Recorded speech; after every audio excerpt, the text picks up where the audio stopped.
Эми кой таш окуясы боюнча да Алмазбек Атамбаевдин Үсөнбек Ниязбековго атканы боюнча анын жан сакчысы Канатбек Сагынбаевдин көрсөтмөсү бар деп СМИлерде тарап атат да.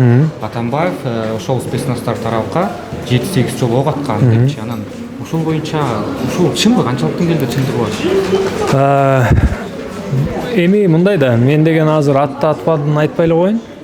Өз учур келгенде айтабыз. Бирок деген Алмазбек Атамбаев эгерде ошол мыйзамдын негизинде жанында сактап жүргөн немеси бар болчу да, куралычы. Аны деген өзүнүн ден соолугун, өмүрүн коргоо үчүн атса болот. Аны колдонупчу. Ал жерге альфа кызматкерлери барды деген эч кандай маалымат жок болгон Алмазбек Шаршеновичте. Бул биринчиден. Себеби алар эч кандай токтом көрсөтүшкөн эмес. Алар деген сөгүнүп, сагынып өлтүрөбүз, тиги бул жерде азыр видеого айтпай турган сөздөр менен сөгүнүп кирген. Бул жөнүндө далилдер өз убагында чыгат, көрөсүздөр. Мен ойлойм ошол ким катып алган болсо, ал далилдерди бир күн чыгарышат. Ошондо ал жерде Атамбаевди күбө, айыпталуучу эмес, күбө адамды атып өлтүргүлө деген команда болгон. Аны өз учуру келгенде чыгат элдин алдына, көрөсүздөр. Мен Алмазбек Шаршенович менен өткөн аптада жолуккам. Жолукканда ошол омурткасындагы эң эле ошол тынчын алып аткан омурткасындагы 2 грыжасы. Ошонун айынан мен ошол жолукканда, мисалы, жарым саат отурганга кыйын болуп аткан да.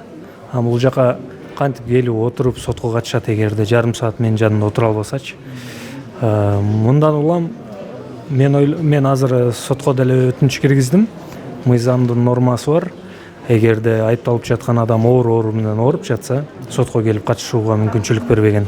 Анда деген ал кишиге карата өндүрүштү өзүнчө бөлүп койсо болот. Бөлүп, мына канча адам келип кетип атышат, жөн эле келип кетип атышат. Соттор дайыма жылып атат.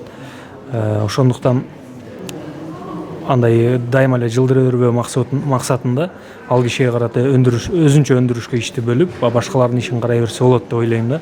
Муну судья чечиш керек. Бирок андан сырткары мына 47-нчи колониядан буга чейин бир нече ирет 47-нчи колониядан маалым каттар врачтардан келди. Ооруп жатат, мындай оорусу бар депчи.